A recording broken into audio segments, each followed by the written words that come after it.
Queridos irmãos, boa noite a todos. Que a paz de Jesus faça morada em nossas vidas, para que sejamos instrumentos úteis e servidores fiéis daquele que tão amorosamente se fez carne e habitou entre nós, para nos ensinar não apenas a verbalizar, Porque na época de Moisés era olho por olho, dente por dente. Mas Jesus veio nos ensinar o verbo, E também a vivenciar o amor na sua mais pura essência. Então, meus irmãos, nesse segundo momento do nosso encontro, falaremos sobre um outro homem que viveu na época de Jesus, foi escolhido por Jesus e continuou após ele, pregando e vivenciando esse amor divino.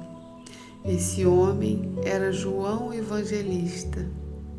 João Evangelista era filho de Zebedeu e de Salomé.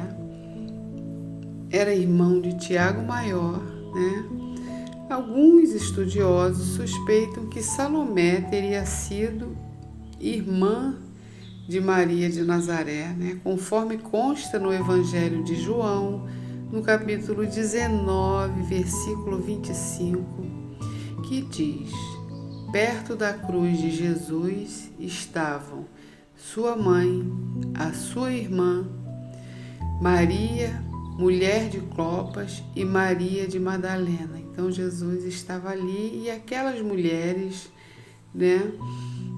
estavam ali observando os últimos momentos de Jesus, e junto com elas estava então João Evangelista, Ele era o único dos apóstolos que se encontrava ali naquele momento.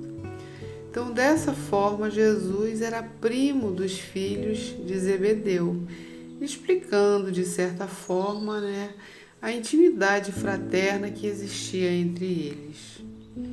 João Evangelista nasceu em Betsaida, na Galileia. Ele é o autor do 4º Evangelho, de 3 cartas destinadas aos cristãos e do livro do Apocalipse. O seu evangelho difere dos outros 3, que são os chamados sinópticos ou semelhantes. Esses outros 3 foram escritos por Mateus, Lucas e Marcos. Então, o de João difere desses porque a narrativa ela enfoca mais o aspecto espiritual das mensagens de Jesus. João é considerado discípulo amado, Ele era muito jovem na época do mestre, ele tinha entre 14 e 15 anos, e ele na crucificação foi designado por Jesus para tomar conta de Maria. Integrava o núcleo inicialmente convocado por Jesus, participando destacadamente junto com Tiago Maior, seu irmão, e Simão Pedro, do principal grupo ali do colégio apostolar. Então eram os 3 os mais próximos de Jesus. O Espírito Áureo, na obra Universo e Vida, informa que em encarnações pretéritas João teria sido Isaac e posteriormente Daniel, E mais adiante, depois da sua encarnação como evangelista, ele, segundo o espírito Miramês, foi então a encarnação de Francisco de Assis. A data comemorativa de João Evangelista é 27 de dezembro. Algumas pessoas confundem a figura de João Evangelista com João Batista, E a gente sabe que o João Batista foi aquele que precedeu, Nós apresentamos no primeiro encontro da série dos apóstolos, a gente apresentou João Batista, e ele foi aquele que veio abrindo então os caminhos, preparando os corações para a chegada de Jesus. E ele então fazia o batismo nas águas. O João Evangelista foi um dos apóstolos, que, como já dissemos, irmão de Tiago Maior, E cabe aqui uma observação, a gente sabe, tem aquela passagem que Salomé, ela roga a Jesus, que quando ele estivesse no reino da glória, que seus filhos, Tiago e João, sentassem um à sua direita e outro à sua esquerda. Ao que Jesus respondeu que isso não lhe cabia, né? Mas sim aquele a quem havia preparado a vinda de Jesus há milênios, né? A gente tem noção do que é isso? Então, curiosamente, Tiago foi o primeiro a desencarnar e João foi o último, né? Dois extremos ali. Então, a tradição cristã, né, todo ano, principalmente no Nordeste, comemora no dia 24 de junho, né, o dia de São João. Mas essa comemoração ela faz homenagem a João o Batista e não a João Evangelista, né? Esse, como já dissemos, é no dia 27 de dezembro. Então, na noite em que nasceu João, né, na noite em que ele nasceu, conta a história, né, as narrativas de Humberto de Campos, de Miramês, que fez-se uma luminosidade tamanha, né, que os pastores e toda a vizinhança ali tomaram ciência do nascimento deste ser, né? E a casa se encheu de um perfume nunca antes sentido e que havia no ar um cântico que se assemelhava a um coro de anjos, indicando naquele momento a chegada de um missionário de Deus, né? Um colaborador do Cristo na missão de divulgação da Boa Nova.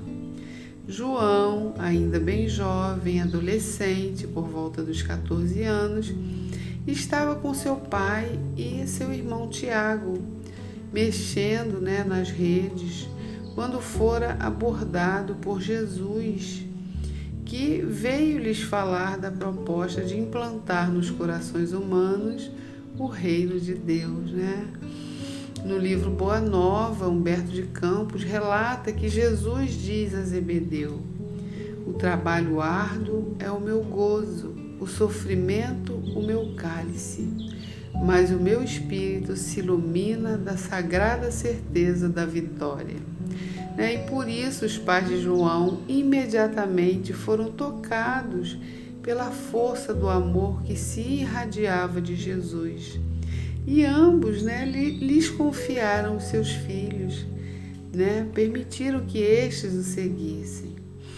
João acompanhou os momentos de alegria e de tristeza de Jesus, né? Ele esteve presente nas bodas de Caná, quando Jesus transformou a água em vinho. E tem uma história, né, uma passagem que Pedro questiona a Jesus o porquê daquela atitude, né? Já que o vinho era considerado uma bebida que provocava embriaguez. Mas Jesus, sorrindo, diz a Pedro, né? Pedro, acaso conheces a alegria de servir a um amigo? Então, o vinho ali, ele tinha o efeito de reunir os amigos, né? A importância da celebração foi essa mensagem que Jesus veio trazer, né? Porque afinal, Jesus, né? No final, Jesus conclui, dentre outras falas dele, ele diz a Pedro: eu estou com meus amigos e amo a todos, né? E a gente sabe que a proposta ali de Jesus era de serviço, de celebrar, né? Afinal, era um casamento.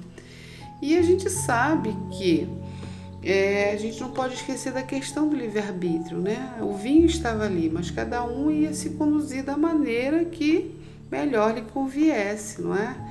Então, a intenção de Jesus foi realmente de alegrar, né, aquele evento, de dar continuidade àquilo ali, de uma demonstração de amizade, como ele mesmo disse a Pedro, né, de servir. Então, João testemunhou também a multiplicação dos pães e dos peixes, ajudando e colaborando na distribuição. Ele estava também no barco quando Jesus veio caminhando sobre as águas, né? Aquela passagem que ele convida Pedro, né? E que Pedro caminha sobre as águas e em certo momento ele fraqueja ali na fé e ele começa a afundar, né? Mas bem que eu queria ter um pouquinho dessa fé de Pedro, né? Porque imagina. Mas a gente vai dar continuidade no próximo vídeo.